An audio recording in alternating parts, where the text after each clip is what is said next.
Buenas tardes. En primer lugar, agradecer la invitación a esta conferencia. Es un tema un poquito casi fuera de lugar, pero tremendamente bastante ligado a lo que es el manejo del dolor, al menos dentro de distintas patologías, como también es en el caring. Tenemos que tener entendido qué es el dolor, definir exactamente qué es el dolor. Es lo que comúnmente dice lo que la persona experimenta o dice que lo es cuando existe. En el año de 1967, según los estudios epidemiológicos, se decía que aproximadamente el 10% de la población en general sufría de dolor y que de ellos, en aproximadamente el 1%, sufría de alguna incapacidad. Este mismo estudio epidemiológico se realiza también en el 2013, en donde ya se habla de que la afectación del dolor crónico en la población está alrededor del 20%. Y se calcula que aproximadamente los gastos directos e indirectos de pacientes con enfermedad de dolor crónico podría llegar al 2.8% del Producto Interno Bruto en los países industrializados. Estamos hablando que en España aproximadamente existirían 6.1 millones de personas con algún tipo de dolor y que de este grupo de pacientes, un tercio de ellos persistirá en el resto de sus vidas con algún tipo de dolor. Esto según los estudios que se hizo en el 2011. Y se está hablando de que 1 de cada 6 españoles, es decir, el 17%, sufre de dolor crónico. El dolor en realidad puede deberse a una lesión real o supuesta de una estructura neural, pero también hay que entender de que en la sensitización, en la sensibilización de dolor, también pueden interferir factores bioculturales, porque entre los distintos grupos étnicos, entre los distintos grupos culturales, la sensibilización o el umbral del dolor difiere en muchas ocasiones. ¿Cuáles son las consecuencias de un dolor no tratado? El estrés prolongado de un dolor no tratado o no manejado adecuadamente puede repercutir o puede provocar alteraciones a nivel cardíaco, respiratorio, a nivel gastrointestinal, a nivel cognitivo, a nivel del comportamiento, pero más importante es cómo ese paciente va a reaccionar en un futuro a un nuevo tipo de dolor, a una nueva crisis de dolor. Las consecuencias a nivel personal de una persona con un dolor crónico no manejado correctamente pueden producir dificultad o alteraciones en las actividades del diario vivir, la pérdida de la independencia en esa persona, cambios en la relación con familiares, con los amigos, disturbios en la vida de pareja, en la actividad sexual, aislamiento social, la ira y una pérdida de la autoestima que al final termina a muchos de estos pacientes con depresión bastantes mayores. Para evaluar el dolor o para valorar adecuadamente el dolor debemos evaluar la localización, el tipo, la severidad, historia, los factores que pueden exacerbar o mitigar el dolor o la eficacia que puede dar cada uno de los tratamientos instaurados. Pero también tenemos que evaluar qué efecto produce el dolor en la movilidad, en el sueño, en el apetito, en el comportamiento de cada una de estas personas, así también el efecto importante que puede producir en las relaciones sociales del día a día de cada una de estas personas. Tenemos muchas herramientas para valorar el dolor, como son las numéricas, la escala analógica visual, escalas descriptivas verbales, las señales del comportamiento, y dentro de las señales del comportamiento podemos valorar la expresión facial, la vocalización, los movimientos corporales. Para este momento se están hablando de valoraciones cuasi subjetivas, porque estamos dependiendo de lo que dice o de lo que valora el paciente. No tenemos hasta el momento una forma matemática o física con la cual podemos valorar exactamente el dolor. Hay 4 o 5 centros en la actualidad que se están dedicando a lo que es la valoración objetiva, la valoración numérica del dolor, que es con las diferentes resonancias magnéticas funcionales con paradigmas de dolor que se están realizando actualmente, donde se están valorando los centros o las áreas cerebrales que se estimulan cuando se provocan dolor en un paciente. Yo creo que eso en un par de años podremos hablar más acerca de los resultados que se están realizando, y dentro de uno de ellos estoy yo en uno de los centros en Hungría, que tenemos el centro de capacitación del dolor. Ya adentrándonos un poco al dolor, tenemos que clasificar el dolor. El tipo de dolor, como les comentaba anteriormente, hay un tipo nociceptivo, hay un no nociceptivo o el dolor neuropático, neurálgico, del que vamos a hablar en esta tarde. El dolor neuropático normalmente se produce por una alteración estructural o alteración funcional del sistema nervioso. Dentro de ellos tenemos el dolor simpático, el dolor regional complejo, la lesión producida o el dolor producido por una lesión de la médula espinal. El dolor neuropático puede ser de tipo central o periférico. Si es del periférico, por ejemplo, el síndrome de dolor regional complejo, el dolor phantom, las neuralgias posherpéticas que a muchas personas han dado. Si es del dolor de tipo central, hablamos de la lesión producida o el dolor producido por la lesión medular después de un infarto cerebral. Importante en este tipo de dolor que no se puede influir en la mayor parte de casos, o sea, es difícil controlar el dolor. Los opiáceos tienen poco efecto en este tipo de dolor. Se han tratado con distintos tipos de mecanismos, de técnicas, tratamientos farmacológicos. Dentro de los farmacológicos tenemos los distintos analgésicos, AINES, antidepresivos, de lo que estábamos hablando hace un momento, los antiepilépticos como la gabapentina, la pregabalina. Un poco se ha probado con los opiáceos. Hay técnicas alternativas como son las estimulaciones transcutáneas, los bloqueos neurales. Las características de un dolor crónico neuropático son, por ejemplo, térmicas, que hay sensación de frío, de quemazón, hay sensaciones estereoceptivas como la sensación de electricidad, de amortiguamiento, hormigueo y distintos tipos de agujetas. Este tipo de dolor puede ser continuo, puede ser intermitente o puede ser provocado por distintos estímulos externos, pueden ser táctiles, termales, propioceptivos. El dolor nociceptivo es un dolor provocado por la irritación crónica de nociceptores. Este dolor solamente les comento por la diferencia que existe en lo que decía anteriormente, que el dolor neuropático era poco o casi nada influenciable frente al dolor nociceptivo, en el cual es más controlable con los opiáceos. Y es que para tratar el dolor, para manejar el dolor crónico, tenemos que seguir un protocolo, tenemos que seguir una escalera de técnicas o de procedimientos de manejo, como son inicialmente de tipo farmacológicos. Si no nos resulta, podremos pasar recién a las técnicas mínimamente invasivas, como son infiltraciones, bloqueos de nervio. Si no nos resulta, podremos pasar a buscar tipos de fisioterapia, rehabilitación. Si después de hacer eso el paciente continúa con dolor, deberíamos buscar la capacidad o la posibilidad de reconstruir ciertas alteraciones estructurales. Si no nos produce eso, deberemos ver si es que, por ejemplo, el tratamiento o el manejo del dolor puede ser asequible con opioides a largo plazo. Si esto no nos funciona, podríamos pasar recién a hablar acerca de lo que es la neuroestimulación, la neuromodulación.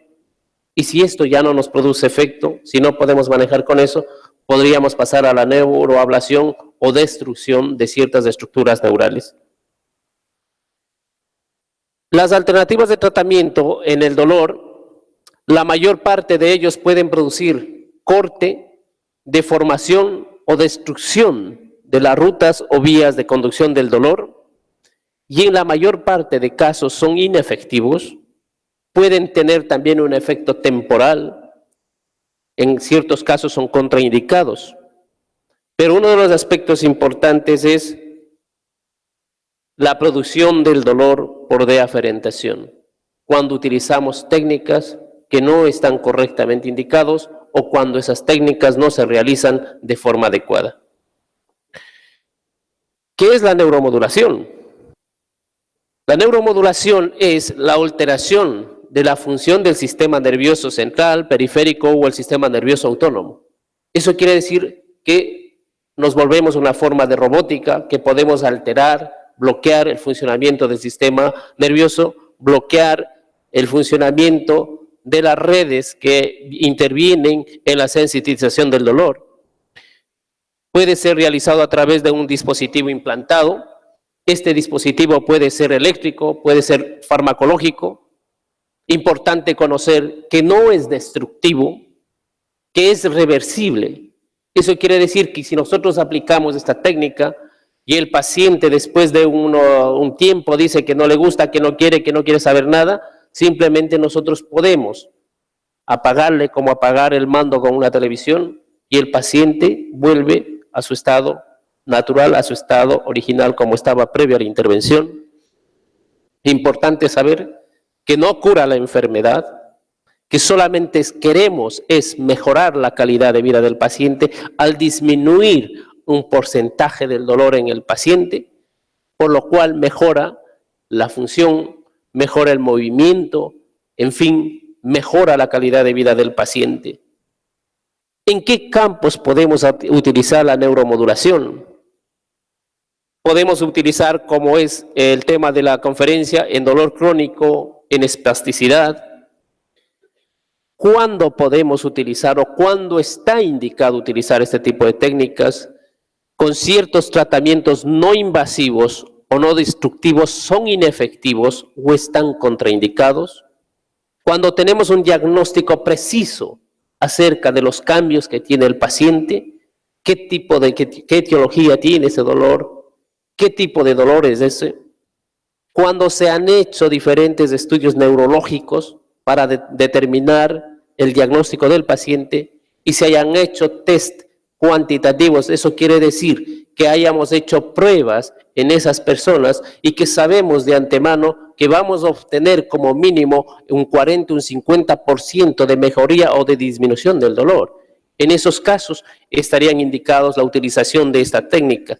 Importante como requisito fundamental que los mismos se realicen en diferentes centros preparados para hacer este tipo de intervenciones, porque es importante la valoración prequirúrgica, la valoración quirúrgica y la posquirúrgica, y que también tengamos la posibilidad de solucionar las diferentes complicaciones que pueden acarrear este tipo de técnicas.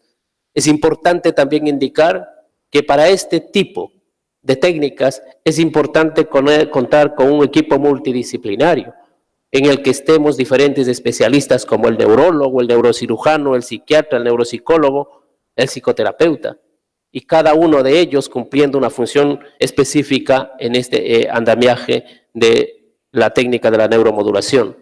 Como les comentaba inicialmente, tenemos la neuroestimulación con un dispositivo eléctrico que conocemos como neuroestimulación o a través de un elemento químico que es la infusión de ciertos fármacos a través de ciertos dispositivos.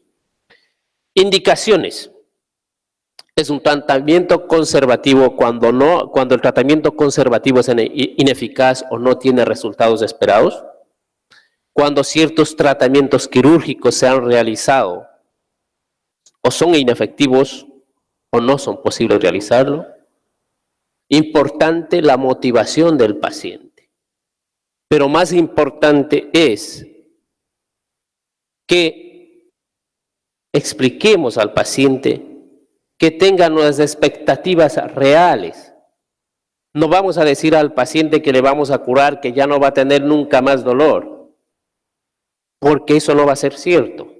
Lo que vamos es a mejorar, posiblemente, como les decía, como mínimo un 40-50%, pudiendo llegar al 60-70% de disminución de la intensidad del dolor, que es mucho en un paciente que tiene dolor todos los días, frente a querer decirles que le vamos a curar y le vamos a quitar el 100%. Porque si no lo hacemos, ese paciente se va a caer en un estado de depresión, va a perder confianza en ese médico, en ese profesional, y vienen los problemas de manejo psicoconductual en este tipo de pacientes. Contraindicaciones para estas técnicas también existen, como son patologías psiquiátricas, dentro de ellas la psicosis activa, la depresión grave, porque tenemos que tener en cuenta que no es que estamos tratando la depresión, Hay técnicas también de neuromodulación para tratar la depresión, pero son distintos tipos de estructuras cerebrales a los que tenemos que seguir para poder manipular este tipo de funciones. Los pacientes hipocondríacos, las enfermedades somatizantes. La falta de cooperación del paciente es uno de los aspectos fundamentales que se tomará en cuenta y puede ser un motivo de contraindicación para este tipo de técnicas. Alcoholismo, la adicción a las drogas, la comorbilidad y si tiene algún otro dispositivo implantado el paciente.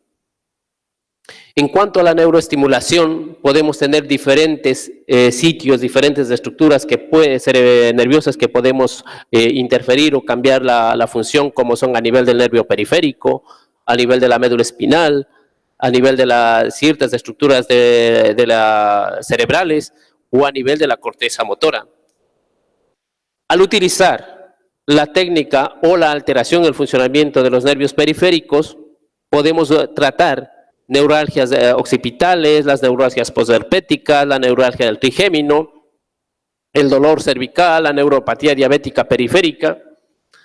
También podemos hacer con esta misma técnica el dolor que pueden producir ciertas heridas cicatriciales, las lesiones nerviosas dolorosas, las neuropatías periféricas o las cicatrices dolorosas que también se producen en muchos pacientes después de ciertas cirugías. También, por ejemplo, podemos utilizar la estimulación de este tipo de estructuras nerviosas, por ejemplo, en pacientes con apneas del sueño obstructivas, con la estimulación del nervio hipogloso. Uno de los aspectos importantes, por ejemplo, la estimulación del nervio vago, puede ser una herramienta importante en lo que es el control de las migrañas crónicas refractarias a cualquier tipo de tratamiento, en las migrañas o en las cefaleas tensionales tipo cluster. Pasándonos a la estimulación medular es una de las técnicas más conocidas, con las utilizadas con más frecuencia.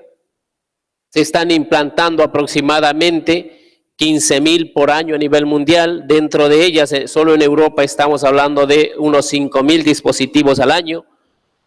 La estimulación de la médula espinal se hizo primeramente en un dolor cancerígeno en el año de 1967. Las indicaciones para la estimulación de la medular son, en principio, la lesión de nervios periféricos, el dolor del nervio amputado, una plexopatía postirradiación, radiculopatías. Otro de los puntos importantes es, por ejemplo, en el día a día y en los pacientes de la tercera edad, las cirugías fallidas de la espalda, después de las cirugías de columna, que se pueden producir o por fibrosis o por una aracnoiditis postquirúrgica. También se utiliza esta tecnología en ciertos tipos de anginas cardíacas, en las enfermedades vasculares periféricas. Pasándonos a lo que es la estimulación cerebral profunda, a nivel cerebral podemos estimular distintas estructuras cerebrales a través de las cuales podremos lograr una mitigación del dolor. Dentro de ellas son los núcleos ventral posterolateral, la cápsula interna parte posterior, la sustancia gris periacueductal, el núcleo centromedial parafascicular.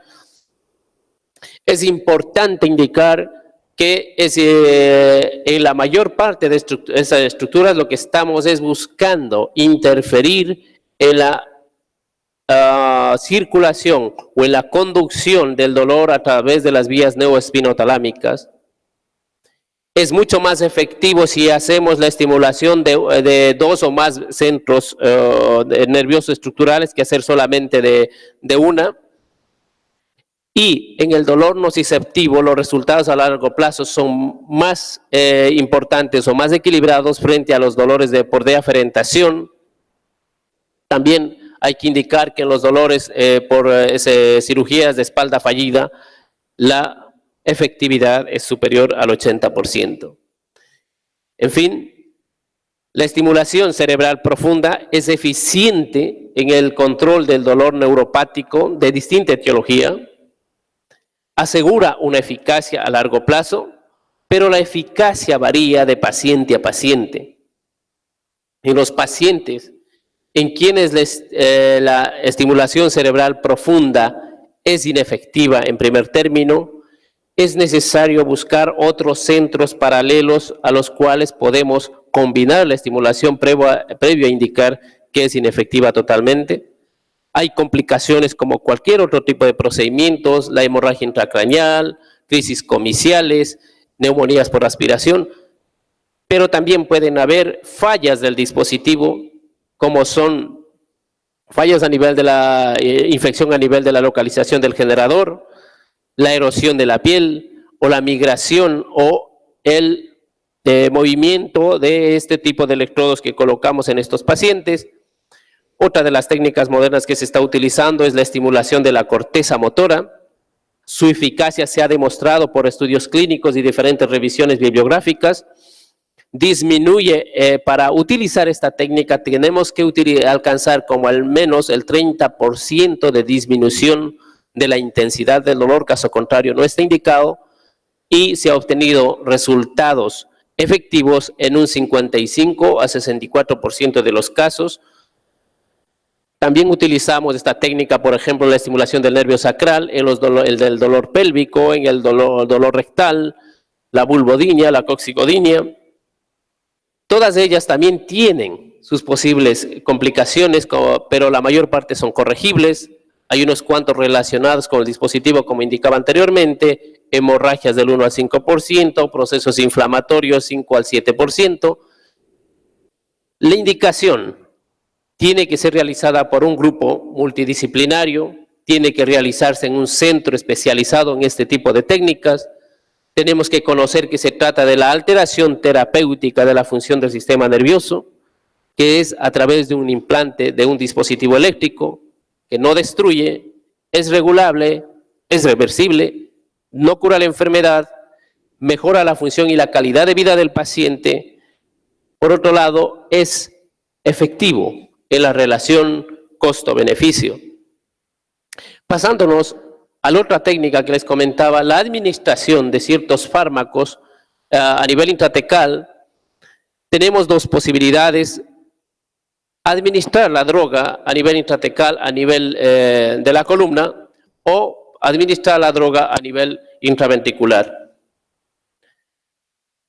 La analgesia intratecal puede estar indicado en dolor nociceptivo, en el dolor neuropático, pero en la mayor parte de las etiologías de dolor son dolores combinados. En cuanto se refiere al dolor neuropático, podemos utilizar en las cirugías fallidas de columna, en la lesión medular, en la esclerosis múltiplex y en la radiestenosis lumbar. Las bases, o en qué se basa este tipo de técnica, es que administramos de forma continua y de forma automática cierta cantidad de medicación al enfermo. Puede estar conectado a una bomba externa a través de un catéter si la terapia es a corto plazo, y a través de una bomba implantada si es la terapia a largo plazo. Es especialmente efectiva en pacientes con dolor crónico resistente y en ciertas ocasiones en espasticidad severa de origen espinal o cerebral. Está indicado cuando en síndromes dolorosos crónicos, que pueden ser de origen cancerígeno o no, cuando el tratamiento se vuelve insuficiente o cuando el paciente no resiste a los efectos secundarios del tratamiento farmacológico vía oral o vía parenteral. Se tiene que conocer que se necesitan dosis muy bajas para alcanzar un control adecuado del dolor. Al tener menor dosis o al administrar menor dosis de estos fármacos, consiguientemente los efectos secundarios del fármaco van a disminuir. Por ejemplo, las dosis de la morfina intratecal es aproximadamente el 0.3% de la dosis oral del paciente que recibe. Es decir, si el paciente recibe 30 miligramos de morfina al día para controlar su dolor, si le damos vía intravenosa serían 10 miligramos. Si esa misma morfina le damos en el espacio epidural sería 1 miligramo. Pero si eso ya lo damos a nivel intratecal, ya sería 0.1 miligramos.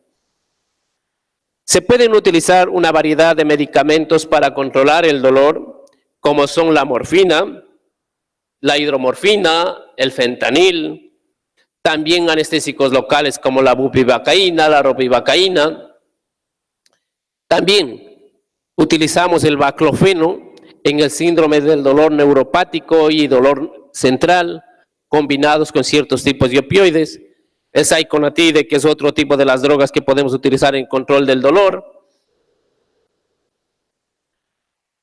Es bueno, excelente el control del dolor en el 65 a 80% de los pacientes. Es eficaz en el control del dolor a largo plazo. Mejora las actividades del diario vivir. Tiene menos efectos secundarios. Y la dosis oral es bastante baja, de aproximadamente 1 al 100 o 1 al 300%. Los criterios de selección para este tipo de pacientes tienen que ser realizados por grupos multidisciplinarios dedicados a este tipo de tratamiento por la necesidad de seleccionar o filtrar adecuadamente la indicación y el tratamiento adecuado para cada una de las personas. Tiene que tener un pronóstico de vida superior a 1 año. El dolor resistente por cambios patológicos que pueden ser de origen cancerígeno o no. Cuando no es adecuado o no es perceptible otro tipo de tratamientos, o cuando el control del dolor es insuficiente o los efectos secundarios son intolerables. Él tiene que tener una prueba o una valoración prequirúrgica que llamamos el test farmacológico, que debe dar una respuesta superior al 50% en cuanto al control del dolor, y que el paciente, importante, acepte todos los requisitos o todas las indicaciones que un paciente debe cumplir para poder seguir a este tipo de terapias. Contraindicaciones igual a la estimulación eléctrica. En conclusión, la tolerancia a los efectos secundarios farmacológicos es bastante baja en los pacientes. Y es indispensable indicar que esta técnica se debe utilizar cuando otros tipos de mecanismos, otro tipo de procedimientos para el control del dolor son ineficaces o no son viables. ¿Cómo podemos nosotros seleccionar el método o la técnica adecuada para el control del dolor? Hay patologías en las que solamente podemos utilizar o sería indicado la neuroestimulación, es decir, la implantación del dispositivo eléctrico, la cirugía fallida de columna, el síndrome de dolor complejo regional, aracnoiditis, pero también hay en cuando solamente podemos utilizar la técnica de la administración de fármaco intratecal, que son el síndrome de fallida de columna, el dolor cancerígeno difuso, el dolor axial somático. Pero en muchas ocasiones es probablemente necesario la combinación de estas dos técnicas. Los pasos críticos dentro de este tipo de técnicas es, lo primero, la selección adecuada del paciente. Estar seguro que ese paciente va a responder a los requerimientos de la técnica y que esa técnica va a controlar en ese paciente como mínimo un 40-50% de la intensidad del dolor. Luego de haber seleccionado el paciente, hacemos el screening, hacemos el test, hacemos la prueba. Cuando esto es adecuado, cuando decimos que el paciente ha respondido adecuadamente, ha mejorado en un 50%, procedemos a la implantación. Y luego de la implantación del dispositivo, viene lo más difícil para nosotros, que es, si es un dispositivo eléctrico, hay que programar ese dispositivo, hay que saber qué voltaje, qué intensidad, qué frecuencia de corriente debe recibir el paciente para que se controle adecuadamente. Y si es en el caso de la administración de fármacos intratecales, debemos saber cuál es la dosis, cuál es la cantidad adecuada de medicación que le va a ayudar. Y en lo posterior es el manejo. Cuando yo empecé a hacer este tipo de técnicas, mi profesor me dijo, Carlos, acabas de casarte con el dolor, porque el paciente que tiene dolor, a donde tú te vayas, hasta en el fin del mundo te va a encontrar. Y es así, porque llaman por teléfono, el WhatsApp, el mail, todas esas cosas, y doctor, que tengo esto, que hay que recargar. En muchas ocasiones tenemos que estar ahí, tenemos que olvidarnos de la familia, tenemos que ir a recargar bombas, a programar este tipo de cosas. O sea, para nosotros no hay días festivos. En fin, La mejora de la gestión del dolor proporcionaría unos beneficios económicos sustanciales. ¿Por qué? Porque se usarían de mejor forma los recursos existentes para el tratamiento del dolor, porque esa persona con un dolor controlado, tratado, mejorado, va a presentarse mucho más a su trabajo, va a hacer su actividad laboral de mejor forma, con lo cual va a incrementar la productividad y al mismo tiempo va a disminuir la carga en el presupuesto de la seguridad social. Todos los involucrados en el área del dolor crónico, desde profesionales de la salud a los distintos departamentos administrativos, deberían trabajar juntos para mejorar el manejo del dolor de un país. Si vieron al inicio, en la gráfica había una persona que salía corriendo, y es lo típico que cuando una persona tiene dolor, no sabe a qué atenerse, no sabe cómo le van a tratar, ya le tiene miedo al médico, ya le tiene miedo al rehabilitar, le tiene miedo a todo. Con todo esto, lo único que queremos hacer es de que un paciente que esté manejado adecuadamente del dolor y que le expliquen qué es lo que tiene y cómo podría mejorar, al final lo que el paciente ve es ventanas, puertas, posibilidades para el día a día, para el manejo de su día a día, para que mejore su sintomatología. Muchas gracias. Lo más lindo es poder ver en el horizonte a esta juventud que va creciendo. Muchas gracias.